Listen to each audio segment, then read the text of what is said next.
So a week ago, and this was basically a news topic. This is what we do on the MWO. Anything in the horror culture, horror world, convention scene, anything else, we're going to talk about it, right? And to me, this was as good as anything else to talk about.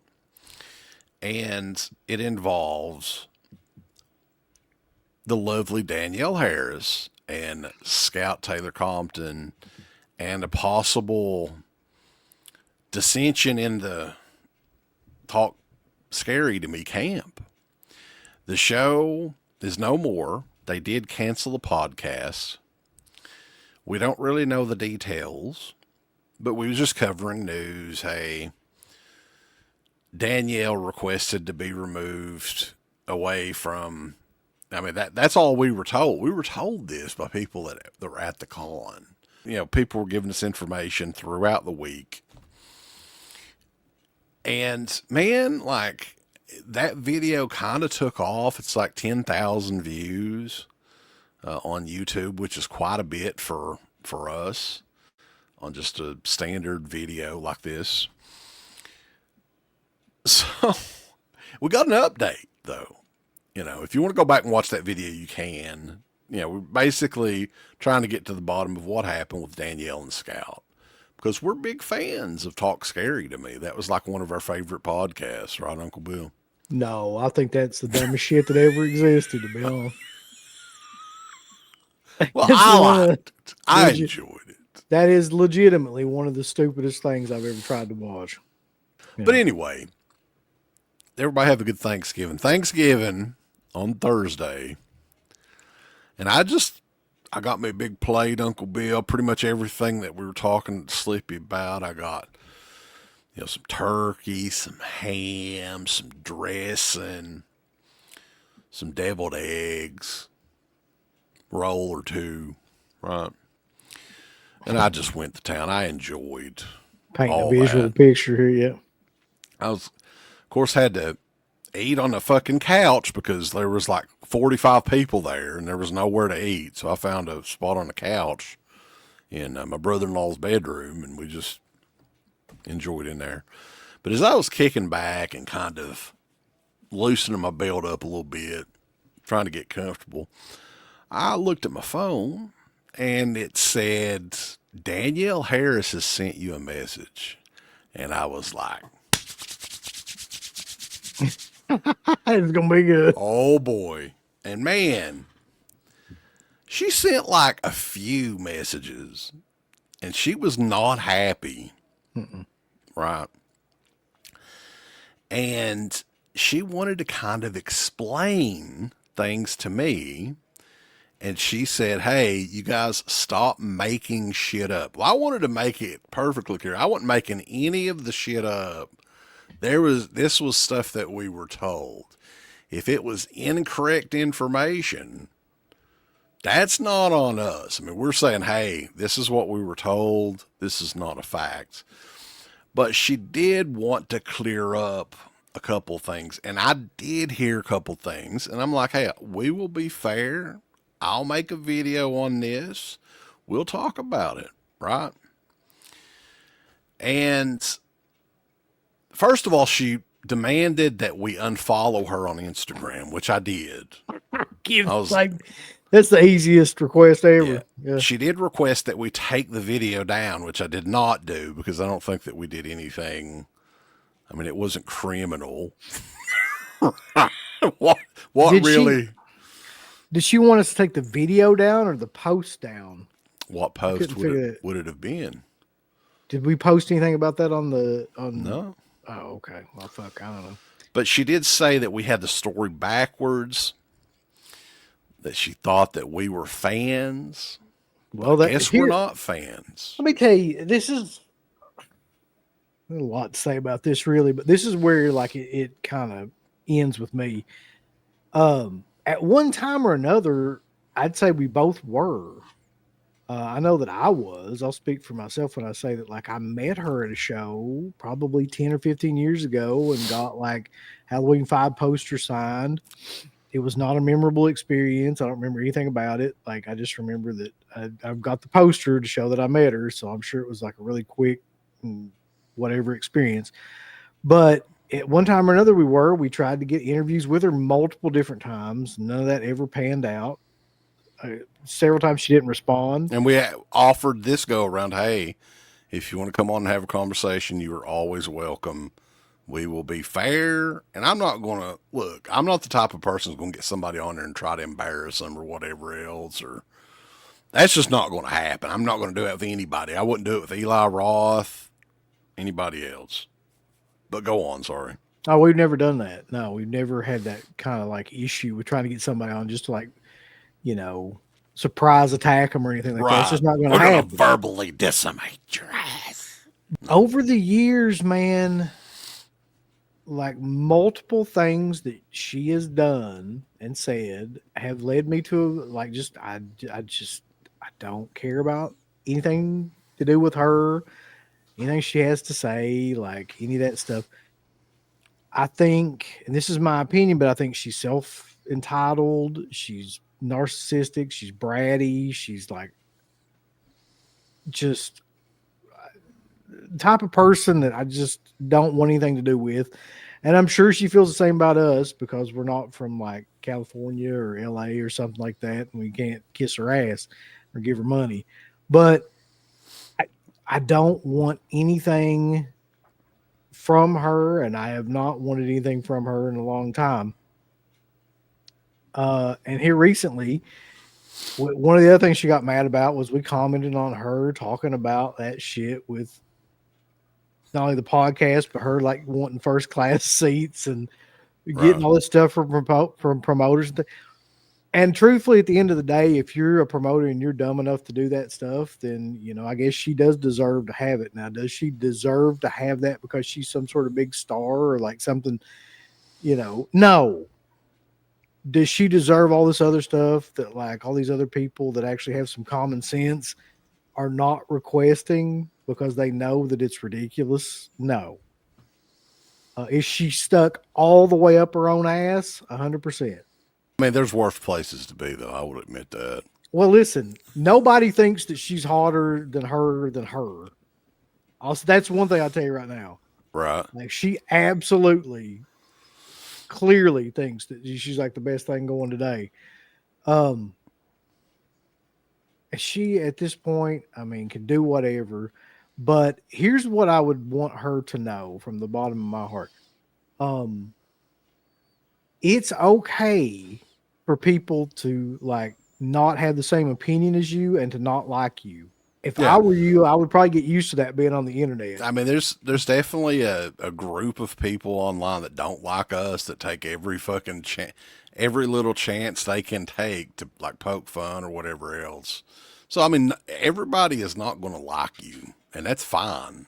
And no matter what you do in life, there's always going to be people not going to get along with you. They're going to hate you or whatever else. I don't fucking hate anybody. And I try to be respectful of people and everything else. We were just talking about possible news topic, man. I don't think, if you really look at the clip that was posted, the video that we put up, for us, it was extremely tame. As far as a personal experience, I don't have anything against her or anything. But anyway, like she did write a big long post. I don't know if we need to go through all of it. I mean, she was talking about, hey, when she started doing conventions, she thought it was crazy to charge for autographs and that she's been doing the show since 1989. And she had been stating that she don't set or increase prices, which I don't think is true. But I don't know. We'll have to get Sean Clark on and see if that may have changed. But I remember Sean saying that I don't remember if he repped Danielle at one time, but I remember him saying that, and this was back when she was charging like 60 or something like that, that she does not need to be raising her prices or whatever. But I don't know. I mean, that could have changed. 15% goes to the manager. And she that's gone up because it was 10. It was 10 last time I talked to Sean, but I mean maybe That could go up by, promoter too, or manager or whatever. And she does pay taxes on that, and that would add up if she does pay. Look, I would pay tax. If I did it, I would pay taxes too, because I ain't fucking with the fucking federal government on shit. They have people investigating you. So she probably does pay taxes. And I understand that, man. Hey, everybody charges at these conventions, right? I think the thing that we had an issue with is she was trying to convince other people to charge more. As a fan, yeah, fundamentally, I have an issue with the prices are already insane.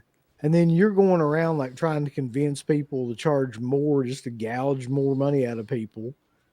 And yeah, like I don't like that. I know that's mind blowing. It has to be from her reaction, but yeah, I don't like that or appreciate it. I don't think anybody does that pays money that they work hard for. Anybody who's left and who's silly enough to do that at this point, to pay these people, $80 to $100. And she brought up I think that you had said that she had gave a vague response on what happened with her and Scout. She responds and says that I'm not vague. I'm respectful to my podcast partner. There's a difference, and it's nobody's business. That's fine. But when people, if you're going to put a video out there where you talk about it, but you don't really talk about it. But you kind of get people thinking, that sounds like they may not. Right. If you're going to be vague enough to say, hey, I wouldn't have mentioned it. To be honest, you could mention, you say, hey, we've just done the podcast for a few years and we felt like, let's go on and do something else. Right. Boom. That's it. Don't tease dissension or whatever it is. But that was thrown out there by her. That part was. Right. So she didn't have to mention that, but okay. So I love the idea too. It's none of anybody's business, but I'm going to talk about it on the show and not so you know what's going on. Kind of get people wondering, hey, what the hell? Okay. So they made a movie together, and I mean, all this kind of spiraled around the same time, whatever it is. Who knows? We may know at some point. One of them may talk. At the end of the day, I don't really give a shit that much. I mean, it's fine. Nobody does. But that's the thing. It's not that big of an issue. It's really not. But she felt the need to respond to why that she had her table moved at this convention in Oklahoma. Now, this part could be entirely true. This is the one part, or one of the parts in what she was talking about, where this could be completely.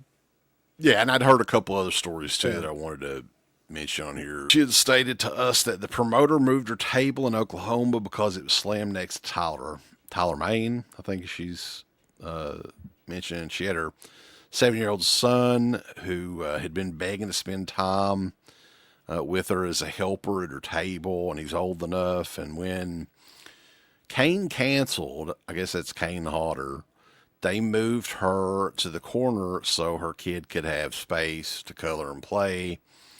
And she said that she sat next to Scout in Kentucky 2 weeks ago, so don't make shit up.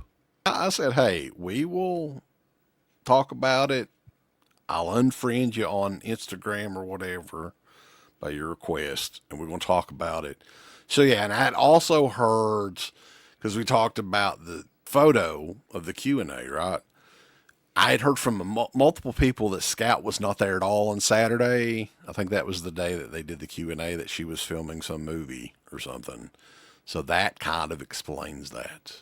But I've heard also from other people that this thing has been kind of brewing, and that if you listen to the last podcast that they did together, there's a couple of spots in that podcast where you can kind of feel that something's off.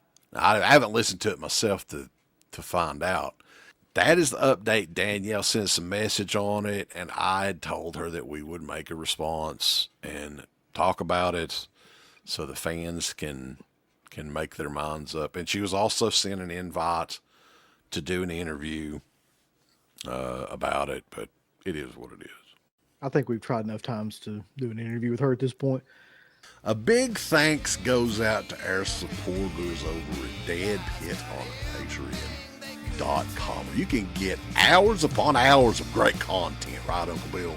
There's so many hours of content. We've got reviews. We've got songs. We've got live streams. We've got exclusive streams. We've got non-exclusive streams. We've got streams with all kinds of celebrities and all kinds of different old shows from the past podcast, the initial incarnation of the show. All of that can be yours. DEADPIT on Patreon.com. Show us a little bit of love. Give us some money because we definitely deserve it. That Patreon page is so killer that you'll rub your bird to it on a nightly basis. It's that good. You won't be able to contain yourself. You'll have to jerk your bird out and go crazy. I mean, that's how much content that we have. So much content that it's massive, and it will massively smack you in the face. You'll play with your bird so much, pretty soon you'll be looking around for somebody else's bird to play with. Hey everybody, it's your favorite Filipino bitch, Miss Slatko Fudd, telling you about shop.deadpit.com. Simply the best horror shirts. On TeePublic, there are others, but they all suck. And it's the best goddamn deal on horror shirts you will ever see. New shirts, old shirts, all the in-between shirts. God damn it, bulls, go over to shop.deadpit.com. You ain't down with that. You can go to fucking hell.